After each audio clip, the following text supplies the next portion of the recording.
dish in Italian with the typical Italian pronunciation. Typical. Bruschetta. Now, in plural version, Oh, gosh. in Italian, an S, but No. transform the A at the forms bruschette. Several bruschettas, well, you would know bruschette. Bruschette. Oh, this makes me sick. Hey noble ones, welcome back to my channel. This is the Metatron speaking, and usually on this platform, whenever you see a debunking video, it has to do with history. Someone made a video, they said something historically or factually incorrect, and therefore I try to correct them and set the record straight. But today, this debunking video has to do with languages because, as you probably know, I love languages and language learning as much as I love studying history, and the other day I was doing my personal study when it comes to reviewing the pitch accent of Japanese words. It's something I do, it's something I've been doing for a while. For those of you who don't know what the pitch accent is, well, you'll figure it out as you watch this video. Long story short, I wasn't sure about the pitch accent of a word. Now, usually I have all sorts of reference materials, online dictionaries that I use, but in this case, I just wanted to listen to someone pronounce it for me. So I was Googling, how do you pronounce blah blah word in Japanese? And this channel came out. Each video consists of one word and they teach you how to pronounce it. The only thing is that they do it with multiple languages, including Japanese, French, Spanish, English, Italian. Oh yeah, we'll get to that one. Focaccia Lamborghini. And the problem is that the first word that I was checking out, when I listened to it, even though I wasn't sure about the pitch accent, it just didn't sound right. I'm like, this sounds weird. So I double checked and I found other words that I was pretty sure about the pitch accent. I checked them out and I'm like, these are completely wrong. So what I did, I went into a sort of, I don't know what to call it, masochistic hunt for words, trying to at least find one word in their entire channel that was pronounced correctly, which literally lowered my IQ of at least 25 points. You'll be like, but how can that be? And that's what I asked myself. I'm like, is this like a big troll channel with a couple of hundred subs that some people just record so that they can laugh, butcher the pronunciation, ha ha ha? And after further investigation, I'm gonna say, oh no. Also because they've got 321,000 subscribers, and when you check out the comment section, it's filled with people saying, oh, thank you so much. Now I know how to pronounce it. I'm going to go tell my friends. This is a platform of humongous, limitless misinformation. And I'm going to show you what I'm talking about very brief. We're going to check Japanese. We're going to check Italian.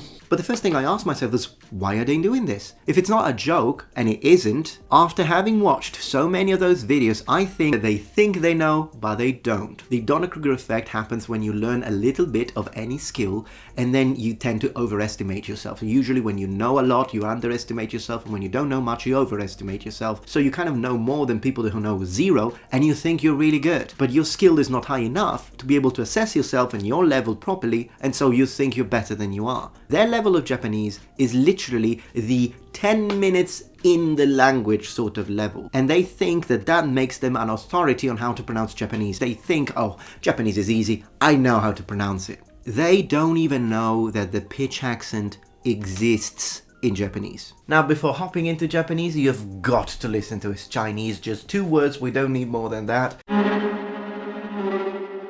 Interesting Chinese names and words as well, so make sure to stay tuned and consider subscribing for more learning. How do you say it? Huang. Huang. Pretty straightforward once you know. Huang. And now you know. Huang, second tone. Exactly, Mr. Huang. I feel you, brother. Beijing. Beijing. It's easy once you know. Beijing. And now you know. It's not Beijing, it's Beijing. Beijing, third, first. He doesn't know tones in Chinese at all.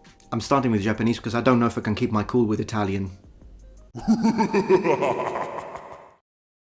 You're looking at how to pronounce this word, as well as how to say more Japanese food names that are too many mispronounced. So make sure to stay tuned. There are too many mispronounced, so, right? Okay. To the channel. Mochi. Mochi is how it is said in Japanese. Now, in English, it is often pronounced as mochi, with the mo sound. But the Japanese sound is more like mochi. It's not. So that's the thing. So as I was saying, the only thing he has figured out is that the Japanese don't have the O sound like you do in English. Great.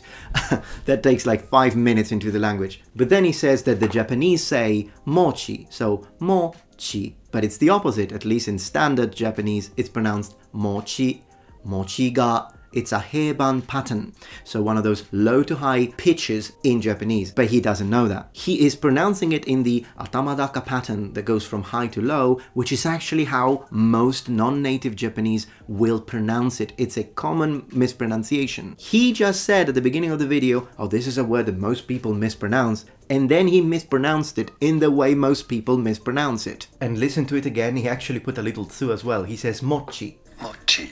There is no double consonant. He tends to do that a lot. He adds doubles. You'll see he's going to do it several times. We are looking at how to pronounce the name of the city in Japan. How do you go about saying it? In Japanese, this is usually said as Nagasaki. Nagasaki. In English, however, it is normally pronounced as Nagasaki. Nagasaki. Pretty straightforward once you know. Nagasaki from Japanese.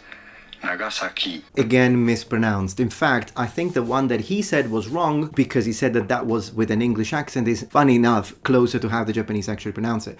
He is saying Nagasaki. He has no idea about the highs and lows of Japanese, the pitch accent. He's trying to put the stress towards the end, Nagasaki, because he's approaching the language as if it were a stress-based language. Japanese is not a stress-based language like English or Italian, meaning that a word receives a stress, usually a little lengthening and an overall increase in volume on a specific syllable. Japanese instead is a pitch-based language, meaning that when it comes to proper, because he says pronounce correctly, when it comes to pronouncing it correctly, you need to stop thinking of where do I put the stress, but you need to think where does it go low and where does it go high in its pitches. The Japanese say Nagasaki, Nagasaki, so both sa and ki are definitely low. It's called the nakadaka pattern. It's one of those words that start low, go high, but do not stay high. They go low. And what sort of pitch accent did he do? Again, he did it without even knowing, but he went for something that was closer to a heiban. So he started low but stayed high, but only because he was trying to stress it at the end. We are looking at how to pronounce this name, the name of the capital city of Japan. So in English, it is said as Tokyo, Tokyo. Now, if you want to hear how it is said in Japanese, it is normally pronounced there in Japan as Tokyo, Tokyo, two rather long O's. And no, it's not. So he says Tokyo. So he's only focusing on the fact that yes, the vowels are long, something that you again learn on your first lesson of Japanese, but the way the Japanese say it is Tokyo. So from low to high, it's a heiban pattern. Tokyo ga, Tokyo wa, not Tokyo, like he says. How do you go about pronouncing it? Manga. You do want to stress on the first syllable, the man syllable. Manga. Okay, so he might be French. The reason why I'm saying that, I don't know if he is French, but he might be French because it's the French that tend to say manga. He's telling you, oh, the stress is at the beginning. It's manga, not manga. Because, yeah, I think people in France tend to stress it at the end. It's manga because it's heiban pattern. Manga wa omoshiroi. We are looking at how to say cat in Japanese. How do you say it? Neko. Neko is Japanese for cat. Okay, so finally he didn't mess up the pitch accent because the pitch accent in Japanese, this one is an atamadaka word, so it goes from high to low.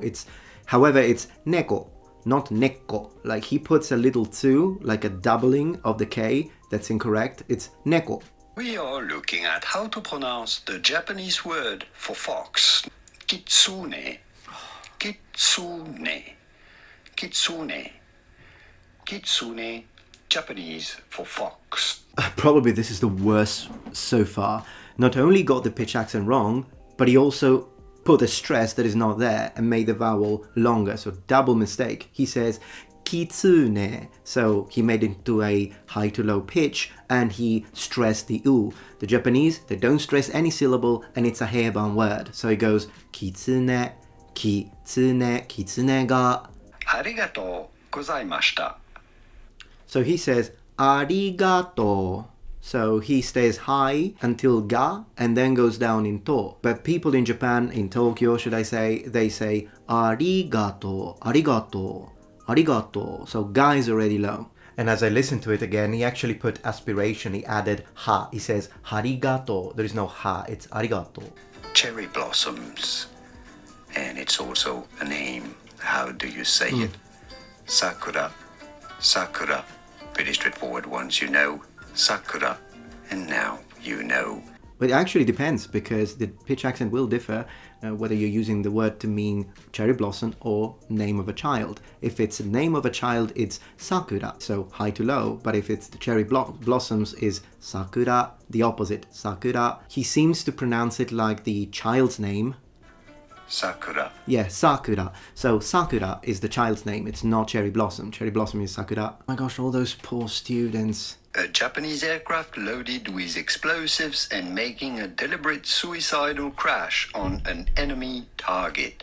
How do you go about pronouncing it in Japanese? Kamikaze. Kamikaze. He used two different pitch accents, so he changed it. The first time he said kamikaze, which is incorrect. That's not the right pitch accent. The second time he said kamikaze. He stressed the ka so much. It's true that kamikaze was used to mean the suicidal planes during World War II, but the original meaning of the word is divine wind. It refers to the sort of typhoon or strong wind from the east that arrived and destroyed the Mongolian fleet as they invaded Japan in the 13th century. So that's the original meaning of the word. So it means divine wind, and then it was applied and used for the pilots in World War II just to make it sound better for propaganda reasons. Aoi.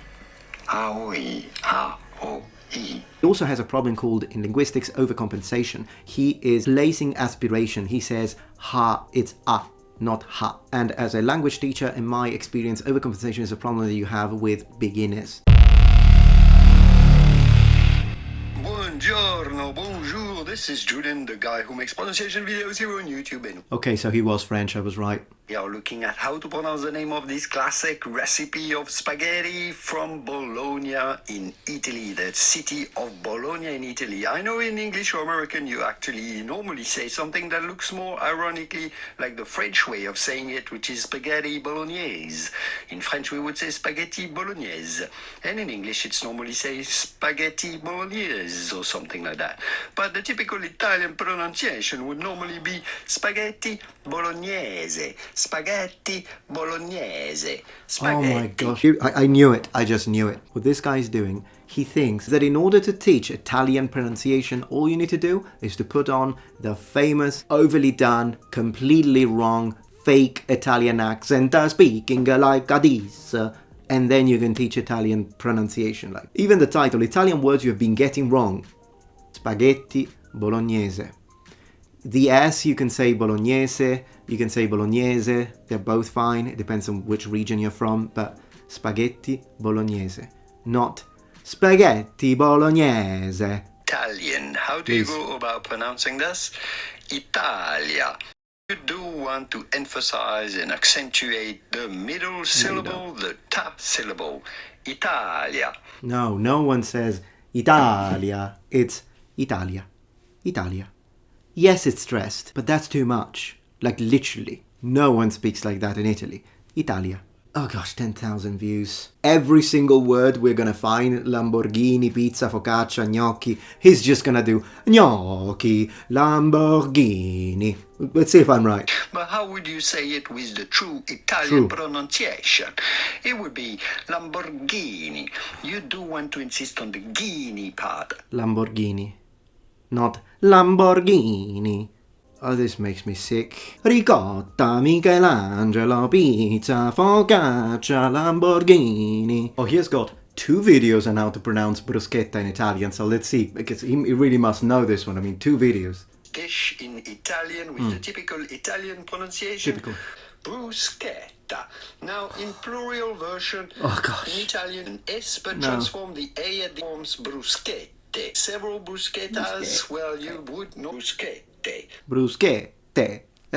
I don't think we need to continue checking his Italian because they're all going to be like that. It's just putting on the fake Italian accent that it's over-exaggerated, that we don't have in Italy, and he's just going to do that for every single word, and then he's going to tell you that that's how you pronounce things properly in Italian. So people who watch this tutorial series on how to pronounce Italian, then they're going to go to Italy, go to a restaurant and ask, voglio la pizza al pomodoro. And the waiter be like, ma come cazzo parli? So far, he has no idea how to pronounce Italian, and he's teaching Italian with a fake accent. He has no idea about the pitch accents in Japanese. He's teaching how to pronounce Japanese. He has no idea about tones in Chinese, and he's trying to teach how to pronounce Putonghua, so Mandarin Chinese. And with this video, it's not that I'm attacking their channel, it's that I'm trying to protect you and any other person who is going to be misled. Because as a qualified language teacher, I feel for the people who are going to think, oh, that's how you pronounce it. They learn it wrong, and then they're going to have to go back and relearn these words when they're trying to speak to natives and natives don't understand. I'm sorry, I just get protective with students. It's just the way I am. But literally, this person has zero idea of what he's doing, and I'm sorry if I sound a little salty, but I am. And the reason why I am is not for me, it's because I'm thinking of all those people out there, and young guys and girls who are so passionate with Asian languages, Mandarin Chinese, Japanese, languages in general, but they can't afford a university because, you know, not everybody can afford a student loan, but they have an internet connection and they found this channel and they think, wow, this must be an incredible polyglot, and he's got hundreds of thousands of subscribers, so surely he knows what he's doing, and I've been taught all of these words that I really wanted to know how to pronounce. That's great. And in reality, they're being completely misled. But I'm also trying to create a message which is a little bit controversial perhaps in our day and age, which is, in order to teach something, you need to know the thing you're trying to teach. Because if you don't know something, you can't teach it. And I know that we live in an era dotted with all sorts of kinds of social media platforms that allow everyone to literally turn on a camera and start teaching stuff. This might be a concept that is not a no-brainer as much as it was perhaps back in the 90s. Social media did give freedom of expression to people, but it also allowed people who are not qualified to teach to start teaching. Alright, so I think we have reviewed quite a few of his words and we understand what's going on here. I checked out he's French, so of course his French language pronunciation, like of each single word, are good, I suppose. I don't know. I mean, my French is not good enough to judge those, but I suppose those are good. And his English, when it comes to single words, he can pronounce them well. And so he thought, hey, I can do this and I can do it for all languages. And he decided to go into Italian, which honestly he shouldn't have, because he literally knows nothing about Italian, and he's just one of those people that think that you can just put on a fake accent and there you go, you know Italian. No, Italian is a pretty complex language when it comes to standard. We have lots of rules, lots of accents. It's not an easy language to pronounce if you want to pronounce it like a native. And when it comes to Asian languages, that was where he completely dropped the ball, because again, it's one of those people that think, oh, it's easy, I can just listen to this and try and mimic it, and I don't need the thousands of hours of work and study and the years of experience with these languages and training to be able to really teach this. It's easy, I can do it. And he's wrong, like really wrong. The pronunciation he's teaching in both Chinese and Japanese are completely wrong. And coming back to the pitch accent, because people might be like, well, but do you really need to know when to go high and when to go low? Isn't this very, very advanced? And do you really need it when it comes to speaking Japanese? And pitch accent is important if you really want to master your Japanese and if you want to sound as close as possible to a Japanese given. People are going to be like, but do you really need to know pitch accent to speak Japanese? To speak it, no. I mean, there will be occasional instances in which the pitch accent does help, particularly when you don't have much context, but in everyday usage, even if you mess up the pitch accent, you're just going to sound a little weird. You're going to sound definitely not Japanese, but people will be able to understand you in the majority of cases. You should say ame if you mean rain, because if you say ame, you mean candy. But then again, I don't think people are going to think, oh, is he saying that it's raining candies outside, or is he saying that it's raining? I mean, obviously you're talking about rain, and I don't think people are going to think that you are trying to eat rain when you have a candy in your hand. If it's communication we are talking about, even when I speak Japanese, I'm not going to stop my flow to try and think, hey, how am I going to pitch accent this word? I'm going to give priority to communication, which is why when I make videos in Japanese, particularly on my second channel, if you haven't checked it out, link in the description, yes, I will occasionally misspeak and use a pitch accent which is incorrect. I want to say maybe 80% of my pitch accent is correct, but that remaining 20% is not going to stop me from trying to communicate if that's what I'm doing. But if I'm teaching, If someone asks me, how do you pronounce this word in Japanese? How do you pronounce arm? I'm going to tell them ude. And if they ask me, how do you say feet or legs? I'm going to say ashi, ashiga, pointing to the fact that the particle goes down because it's a odaka pattern. I'm not going to necessarily go into explaining the pitch accent if they're not interested in it. If they are, of course I will. But I will try to make sure that if I'm teaching Japanese, I need to teach it with the pitch accent. And that's what he's doing. He is teaching. If you're teaching, you need to know this. You need to pronounce it right. Particularly if you're teaching pronunciation and how to say something correctly. Otherwise, you're doing a disservice. I'm not hating on this guy, I'm just hating what he is doing. People might be like, well, but the pitch accent is based on standard Japanese, meaning Tokyo or Eastern Japanese, but people in other areas of Japan don't necessarily follow these rules. In fact, they don't. I mean, people in Tokyo will say inu, but people in Osaka will say inu. It's the opposite way. So even if you mispronounce it into inu, that's only mispronounced from the perspective of Tokyo, but is that really something you need to correct? And here is my answer to that. Whenever you're trying to learn a language, usually you go for standard of that language. So if you're learning American English, you go for General American rather than learning the way they speak in the deep south in Alabama, or having a thick Boston accent. Given, if you have friends, if you married someone from Alabama and you like the way they speak, be my guest. You don't need to learn standard in that case. And the same can be applied to British English. If you are in England and you're trying to learn English, generally speaking, you tend to use a Southern English accent with sort of close to the RP. It's going to be closer to a Southern accent what you're learning at school rather than learning English with a Liverpool accent. Although then again, if you married a Liverpoolian, you've got friends who are Scousers and speak that way and you like it, be my guest. Same for Japanese. You've got friends in Osaka. In Italy, usually you learn standard Italian, but if you've got friends from Naples, you want to speak like them, be my guest. But unless you are, as I say, married or live in that location, it's going to be extremely difficult for you to learn how they actually pronounce things, because all the reference materials that you find on dictionaries, language lessons, language courses are all based on standard. And so when it comes to Japanese, it's all based on Tokyo. And that is why if you are learning Japanese, you should absolutely subscribe to channels such as Misa or Matt vs. Japan and Dogen. And I hope that you enjoyed this video. Bruschetta! It was a little bit of an extra, but I really felt I needed to do it, particularly because I know that many of you really want to know and are studying these languages, so please be careful who you learn from. Thank you very much for watching as always. I hope you enjoyed this video. If you did, please remember thumbs up and subscribe to my channel if you want to know and have more content from the Metatron. Thank you very much for watching, and remember, the Metatron has spread his wings. Goodbye. Arrivederci.